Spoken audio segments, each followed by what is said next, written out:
what we're mostly interested in is learning and how learning changes and transforms a person and hopefully groups and even maybe societies.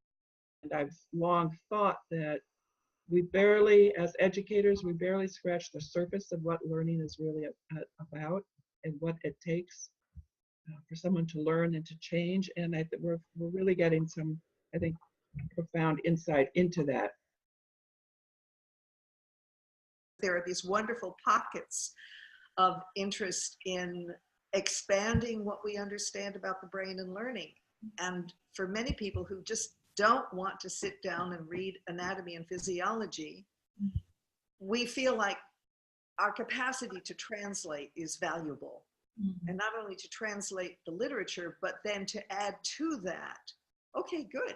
Now what do we do with that if we're practitioners?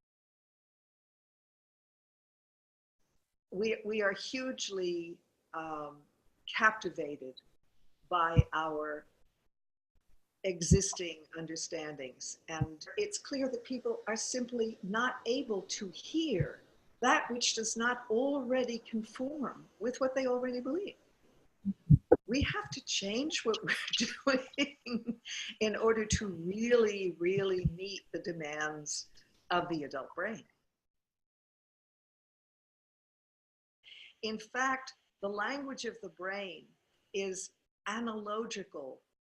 It is in metaphor. It is in symbols. The way the brain actually understands the world is by saying to itself, except of course, how is this moment in time comparable to some other moment in time, based on all of the moments that I've already had and categorized according to what they mean.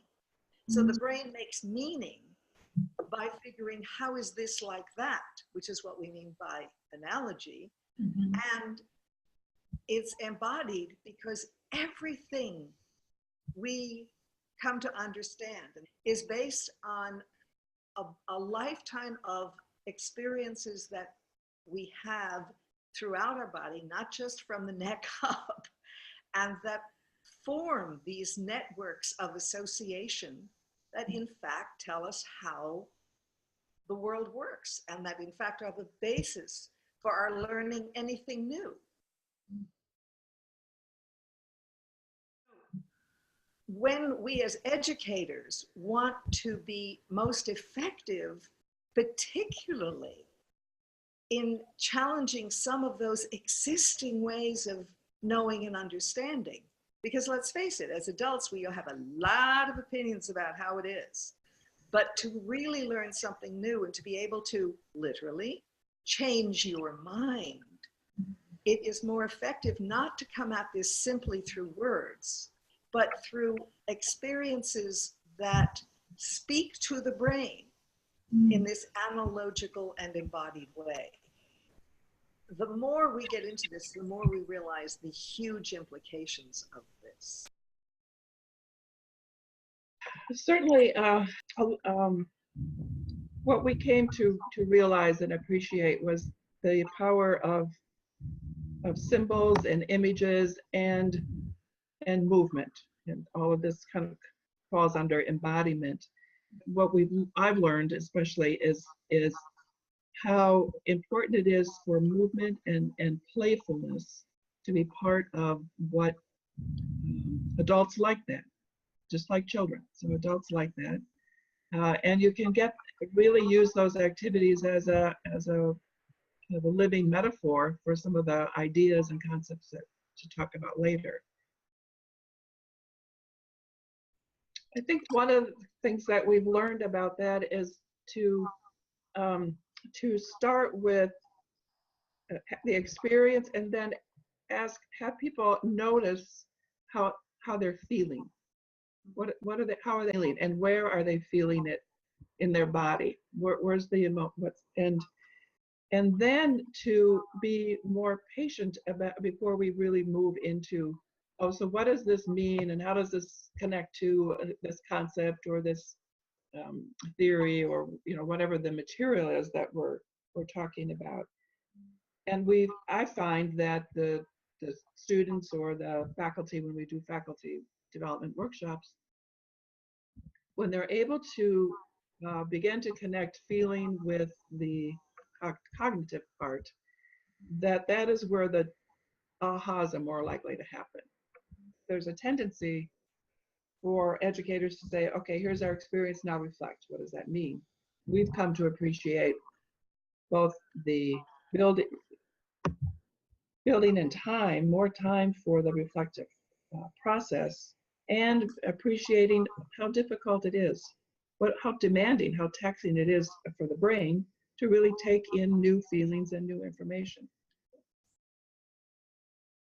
It can be very hard for people to reflect, or to reflect in the way that we're suggesting, because terrible, generality, but we Westerners are not a very self-reflective culture on the whole, and we are used to thinking about reflection as a cognitive act. And in fact, the way we want people, when Kathleen points out, but okay, before you go there, let's look at how you feel. Now, it is two very prominent neuroscientists who wrote a series of articles that were variations of the title, "We Feel, Therefore We Know." And that is so counter to what Western philosophy in some sense is based on, which is Descartes' "I think, therefore I am." People are using images as a way to get into this feeling place. That can be a stepping stone to a deeper and different kind of understanding than, okay, now let's have critical dialogue about that. Because we can have critical dialogue at a level that kind of is from here up, and that doesn't necessarily change any of our existing deep-seated neural patterns that tell us what we already know is what's really true.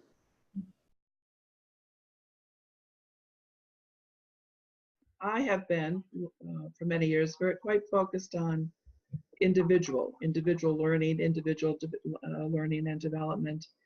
And more recently, I've been working with students and alums from my school who are all involved in social action efforts. And I am seeing that the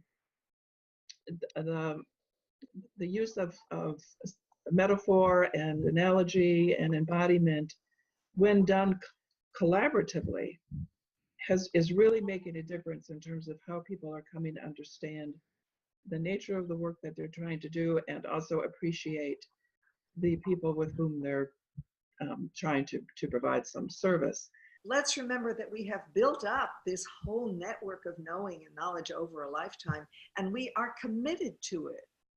We are committed to the way I understand my culture, the way I understand my place in this environment, and all the layers. We call them the Grand Canyons, the deep experiences that have affected the geography, if you will, of our knowledge and understanding.